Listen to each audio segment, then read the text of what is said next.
أعوذ بالله من الشيطان الرجيم بسم اللہ الرحمن الرحیم۔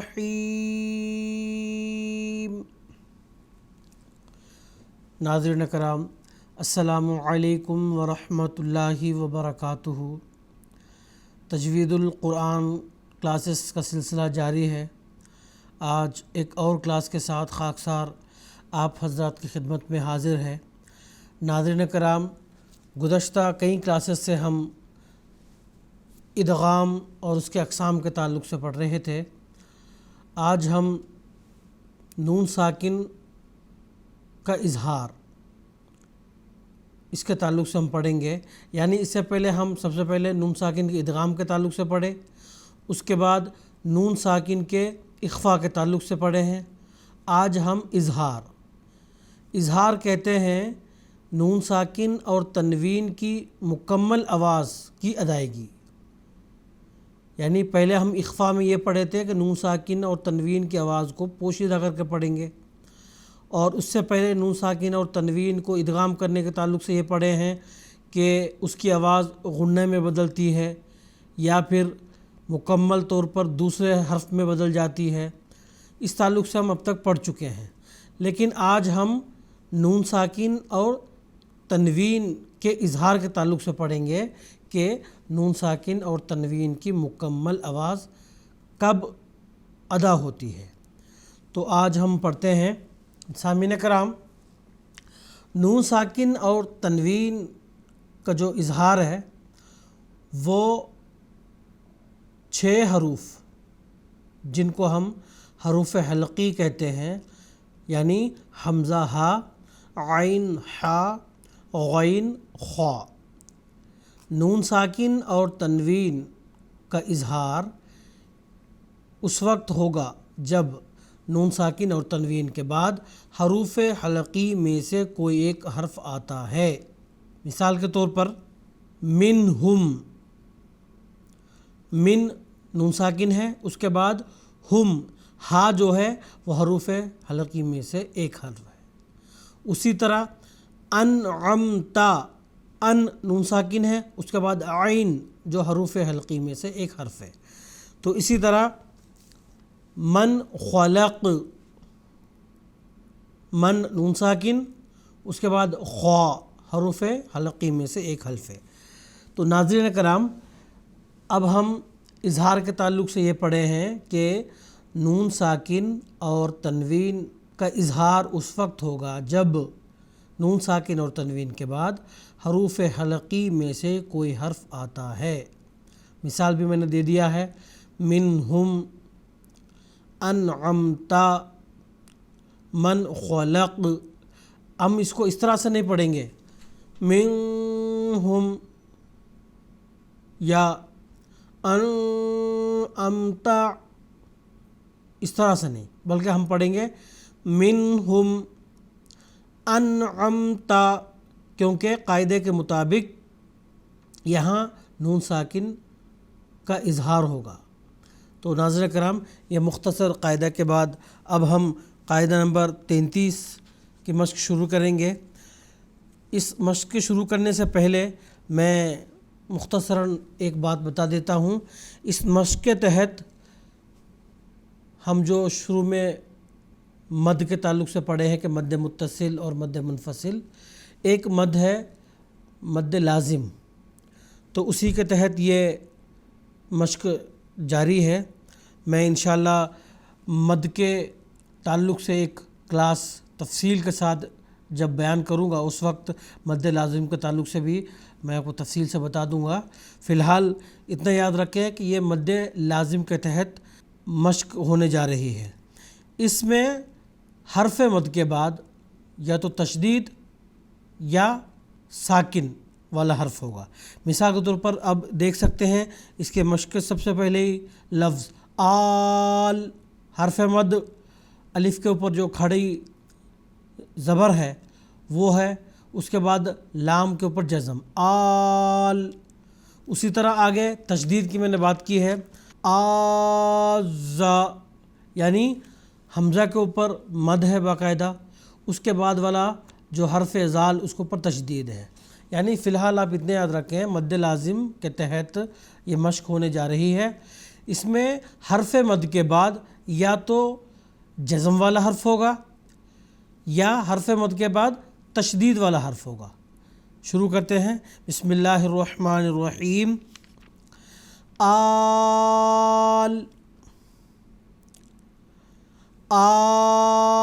الآن وقد عصيت قبل.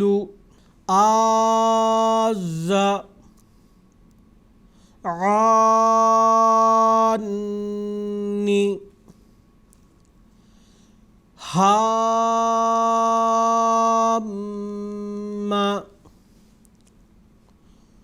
واب ضار. قل الذكرين تتبعان مدهامتان شر الدواب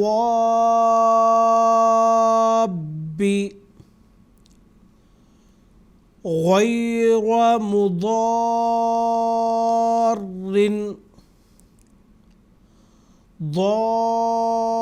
ضالا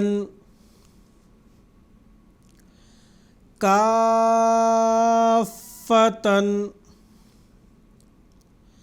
حاجه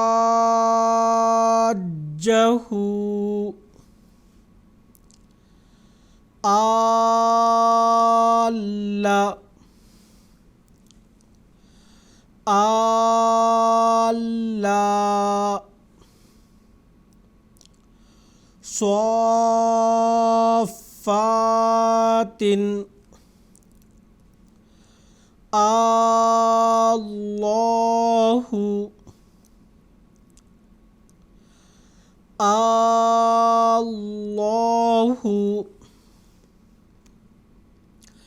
حاض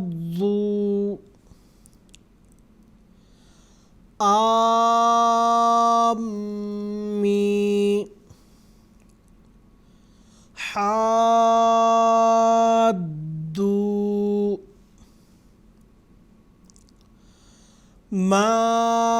ماسا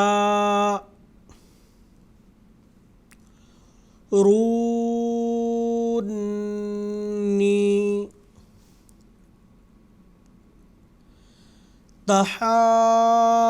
تحاضون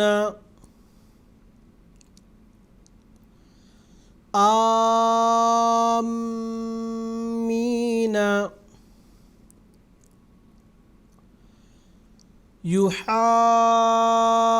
يحادون الله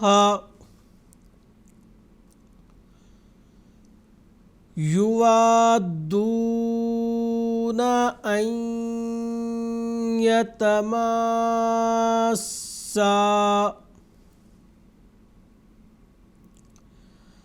تأمروني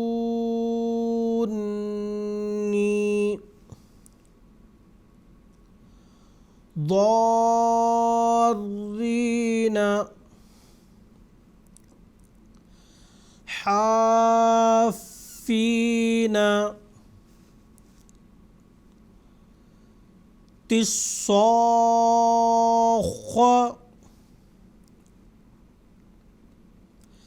حادل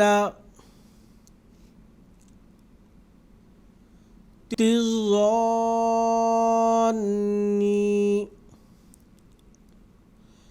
حاجوني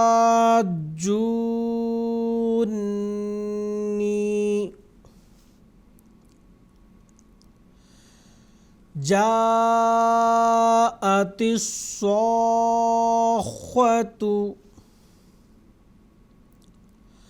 حاد الله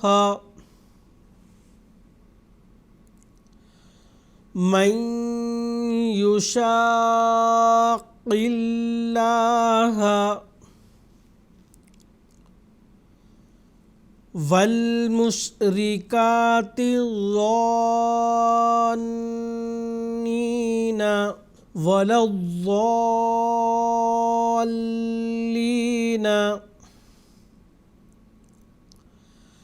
ایہا الضالون قال اتحاجونی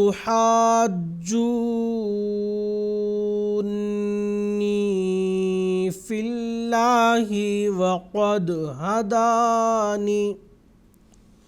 ناظرین کرام، قاعدہ نمبر 33 کے تحت مشق کر رہے تھے، اب ہم قاعدہ نمبر 34 کی شروعات کرتے ہیں۔ قاعدہ نمبر 34 کے تحت حروف مقطعات۔ ناظرین کرام، حروف مقطعات ان کو کہتے ہیں، مثال کے طور پر ہم سب سے پہلے الف لام میم ذالک الکتاب لا ریب فیہ، جو شروعات میں الف لام میم، یہ حروف مقطعات سورت کی شروع میں۔ مثال کے طور پر آگے جب جائیں گے یاسین یا حامیم، اسی طرح کاف ہا یا عین صاد، یہ سارے کے سارے حروف مقطعات یہ سورت کے شروع ہونے سے پہلے، یعنی سورت کی شروعات میں ہی لکھے جاتے ہیں۔ تو اگر تو ان پر کھڑی زبر حرکات اگر ہیں تو ہم اسی طرح سے پڑھیں گے، ورنہ جس طرح ہم شروع میں 29 حروف بغیر حرکات کے پڑھے ہیں اسی طرح سے پڑھیں گے۔ اگر مد ہے تو اس کو زیادہ لمبا کریں گے۔ آگے جی مثال کے طور پر سب سے پہلا حرف ہے نون۔ نون کے اوپر ناظرین کرام آپ دیکھ سکتے ہیں اسکرین پر مد ہے، اس کو ہم پڑھیں گے نون، لمبا کر کے پڑھیں گے۔ آگے اسی طرح میں نے کہا تھا کہ اگر حروف مقطعات میں کھڑی زبر ہے تو ہم اس کو کھینچ کے پڑھیں گے طٰ۔ اگر حرکت کوئی نہیں ہے، صرف حرف لکھا ہوا ہے اور اس پر مد ہے، تو جس طریقے سے ہم شروعات میں بغیر حرکات کے حروف کی مشق کیے تھے اسی طرح سے پڑھیں گے۔ اگر مد ہے تو اس کو تھوڑا سا لمبا کر کے پڑھیں گے۔ یہی حروف مقطعات ہیں۔ اب ہم شروع کرتے ہیں مشق۔ نون، قاف، صاد، حامیم، یاسین،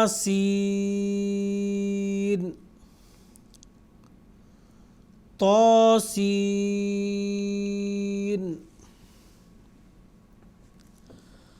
طٰ، عین سین قاف، کاف ہا یا عین صاد، الف لام را، الف لام میم، الف لام میم را، الف لام میم صاد۔ ناظرین کرام، قاعدہ نمبر 34 کے تحت حروف مقطعات کی ہم مشق کر رہے تھے۔ اب ہم قاعدہ نمبر 35 کی شروعات کرتے ہیں۔ قاعدہ نمبر 35 کے تحت نون قطنی یعنی دو الفاظ کے بیچ میں ان دونوں کو ملانے کی خاطر ایک چھوٹا سا نون دونوں کے بیچ میں لکھا جاتا ہے اور اس پر حرکت ہوتی ہے، اور اس حرکت کے ذریعے سے دونوں الفاظ میں وصل ہوتا ہے، یعنی دونوں الفاظ کو جوڑا جاتا ہے۔ تو اس تعلق سے ہم پڑھیں گے۔ تو ناظرین کرام، نون قطنی کے پڑھنے کا طریقہ یہ ہے کہ دو الفاظ کے بیچ میں ایک الف لکھا جاتا ہے، اس کو ہم نہیں پڑھیں گے، بلکہ اس کو حذف کر کے نون قطنی کے ساتھ آگے کے لفظ کو ہم جوڑ کے پڑھیں گے۔ اب مشق میں باقاعدہ میں آپ کو پڑھ کے بھی سنا دوں گا، آپ بھی اسی طرح سے پڑھیں۔ شروع کرتے ہیں۔ خیرن الوصیۃ، جیسا کہ میں پہلے بھی بتا چکا ہوں کہ دونوں الفاظ کو پڑھتے ہوئے جو الف لکھا ہوا ہے اس کو ہم نہیں پڑھیں گے، بلکہ اس کو حذف کر کے نون قطنی کے نیچے جو زیر ہے وہ پڑھیں گے بجائے الف کے پڑھنے کے۔ ایسا نہیں پڑھیں گے خیرن الوصیۃ، یہ غلط ہوئے گا۔ پڑھیں گے خیرن، کیونکہ الف کو حذف کرنا ہے ہم نے، الف کو نہیں پڑھیں گے ہم۔ تو پڑھیں گے خیرن الوصیۃ۔ میں پھر سے بتا رہا ہوں، آپ اس کو خیرن الوصیۃ اس طریقے سے نہیں پڑھیں گے، بلکہ پڑھیں گے خیرن الوصیۃ۔ ہاں، ایک صورت ہے الف کو پڑھنے کی، وہ ہے اگر ان دونوں الفاظ کو الگ الگ کرتے ہیں۔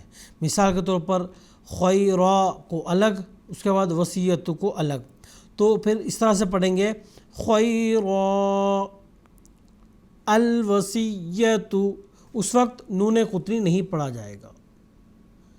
دو الفاظ کے جوڑ کر پڑھنے کی صورت میں ہی نون قطنی پڑھا جائے گا اور الف نہیں۔ اگر الگ الگ کرتے ہیں تو الف پڑھا جائے گا، نون قطنی نہیں پڑھا جائے گا۔ تو یہ تھوڑا سا فرق ہے ناظرین کرام۔ پھر سے میں ایک دفعہ دوہرا دیتا ہوں، نون قطنی اس وقت پڑھا جائے گا جب الف کو حذف کر کے دونوں کو جوڑ کے پڑھیں گے، دونوں جو الفاظ ہیں ان دونوں کو جوڑ کے پڑھیں گے، تب ہی نون قطنی پڑھا جائے گا، ورنہ نہیں۔ اگر ہم الگ الگ کرتے ہیں تو الف پڑھا جائے گا، نون قطنی نہیں پڑھا جائے گا۔ میں نے دونوں طریقے کی مثال بتا دیا۔ اگر ہم جوڑ کے پڑھتے ہیں دونوں الفاظ کو، پڑھیں گے خیرن الوصیۃ، قاعدے کے مطابق الف کو پڑھنا نہیں ہے، نون قطنی کو پڑھنا ہے۔ اگر الگ الگ کر کے پڑھتے ہیں تو قاعدہ یہ ہے کہ خیرا الوصیۃ، یہ چھوٹا سا فرق ہے دونوں میں۔ آگے چلتے ہیں۔ نوح ابنہ شیئا اتخذ، تو ناظرین کرام قاعدہ نمبر ہم 35 کے تحت نون قطنی کے تعلق سے پڑھ لیے ہیں اور مشق بھی کر لیے ہیں۔ اب قاعدہ نمبر 36 کے تحت ہم مشق شروع کرنے جا رہے ہیں۔ قاعدہ نمبر 36 کے تحت مشق شروع کرنے سے پہلے میں مختصراً اس قاعدے کے متعلق بتا دیتا ہوں، آپ غور سے سنیں۔ ناظرین کرام، ایک قاعدہ ہے قاعدہ اقلاب۔ تو ناظرین کرام، اقلاب اس وقت ہوتا ہے جب نون ساکن اور تنوین کے بعد حرف با آتا ہے۔ نون ساکن اور تنوین کے بعد حرف با جب آتا ہے تو اقلاب ہوتا ہے۔ اب اقلاب ہوتا کیا چیز ہے؟ وہ یہ ہے کہ نون ساکن کی جو آواز ہے جب با آتا ہے تو جو اس کی آواز ہے وہ میم میں تبدیل ہو جاتی ہے۔ اسی لیے باقاعدہ جب نون ساکن آتا ہے، اس کے بعد با آتا ہے، اس کے اوپر چھوٹا سا میم باقاعدہ لکھا ہوا ہوتا ہے. وہ اس کے لکھنے کا یہی مقصد ہے کہ وہاں آپ نون ساکن اور تنوین کی جو آواز ہے وہ میم میں بدل کر پڑھیں. اسی کو کہتے ہیں اقلاب. پھر سے میں ایک دفعہ دوہرا دیتا ہوں. اقلاب یعنی نون ساکن اور تنوین کے بعد حرف با آتا ہے تب اقلاب ہوتا ہے. اور اقلاب کس کو کہتے ہیں؟ نون ساکن اور تنوین کو میم میں بدل کر، یعنی میم کی آواز میں بدل کر پڑھنے کو اقلاب کہتے ہیں. مثال کے طور پر قاعدہ نمبر 36 کے تحت پہلا جو لفظ لکھا ہوا ہے آپ دیکھیں، ینبوعن، نون ساکن ہے، اس کے بعد با ہے.